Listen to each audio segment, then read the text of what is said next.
Good morning, kids, and welcome back to a new video. This is teacher Farah Zuraiki from Oxford Schools, and I hope you're doing super well. Alright, kids, today's lesson is going to be grammar, possessive nouns.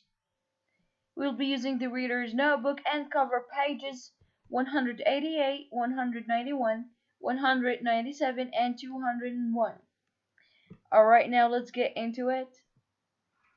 So today's lesson is going to be about possessive nouns. What does it mean, possessive nouns? We will learn today. So let's say that you own something. How would you say that you own it? Or if you know that someone owns something or belongs to them, what would you say?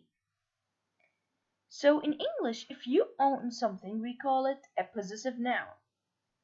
We add s and an apostrophe to show ownership. For example, the seagull's fish. The seagull, this bird is called a seagull. To show that this seagull now owns this fish, we added an apostrophe and an S. The seagull's fish. Okay. Again, who is the subject over here? The seagull. The seagull's fish. How many birds do we have here? One. So what did we do?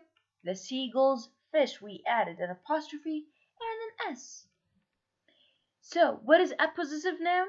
A noun that ends with s and apostrophe or just an apostrophe and shows positions.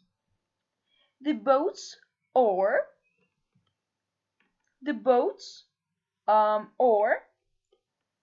so who owns this? The boat. So what do we add? An apostrophe and an S. Excellent. Kids, whenever the noun, like Chris, ends with S, we don't add another S. We just add an apostrophe. Again, if the name or the noun ended with S, we don't add another S, we just add an apostrophe after the S, after the original S.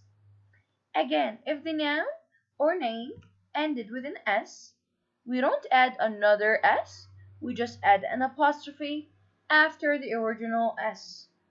Chris, surprise! So again, what is a possessive noun? A possessive noun shows that a person or animal or a thing owns something. So if they own something, how would we make it so special and clear and obvious to others? We add an apostrophe and s to the singular noun that indicates one to show ownership. And this makes a noun a possessive noun. For example, the dog's tail is short. The dog's tail is short. How do we know this tail is for whom? It's for the dog. So the dog's tail is short. Whose tail is that? The dog's. How do we know? When we added the S and the apostrophe, we know for sure that this tail is for the dog. Number 2. Sam's teacher asks very good questions. Who's asking the good questions? Sam's teacher. And how did we know that she is his teacher or his teacher? Because we have an apostrophe and an S, which indicates the ownership of Sam for that teacher. Again, whose teacher is that? Sam's. How do we know? Because there is an apostrophe and an S. My dad's car is classic. My dad's car is classic. Whose car is that? My dad's. Whose car? My dad's. How do we know? Because my dad's ended with an apostrophe and an S. So my dad's car is classic. Whose car? Dad's. How do we know? Because we have added an apostrophe and an S. And kids, remember and pay attention that all of these nouns are singular ones and do not end with S. For example, here we have one parrot.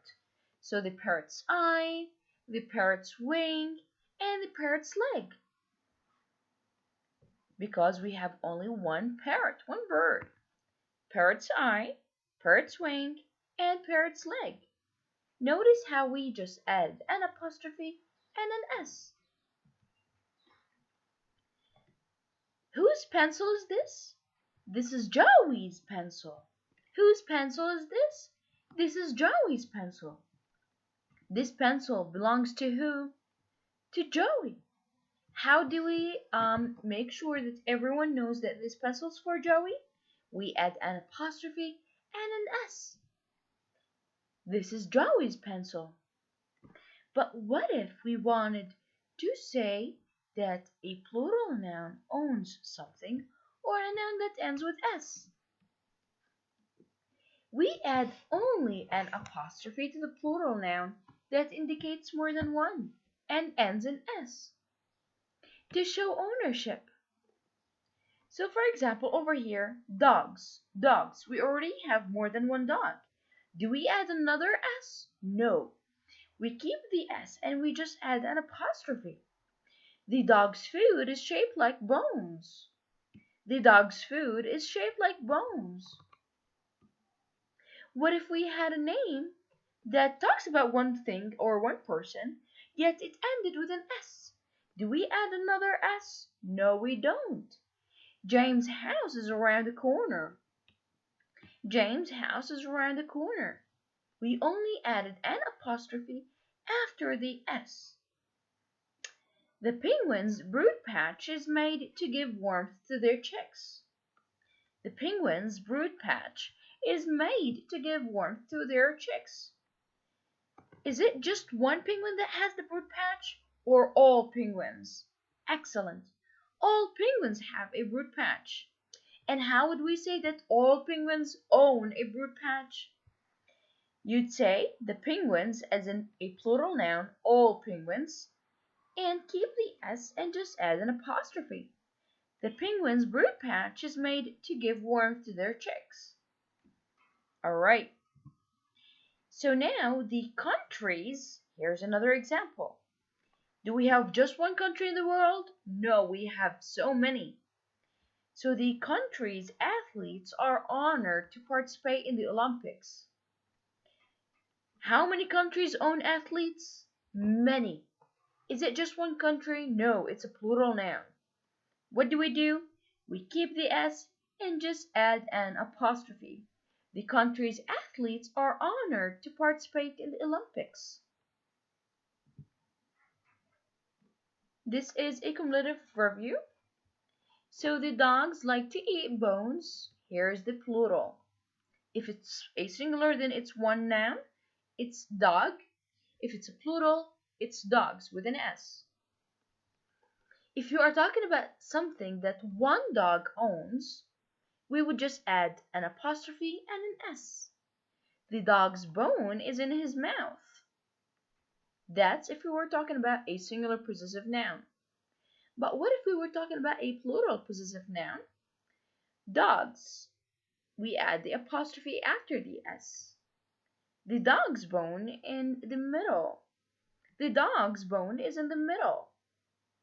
So this bone is for both dogs. How would we say that it is for both dogs? The dog's bone is in the middle. We added an apostrophe to show ownership, that both dogs own this bone. Alright kids, this is it for today's video. Thank you for watching.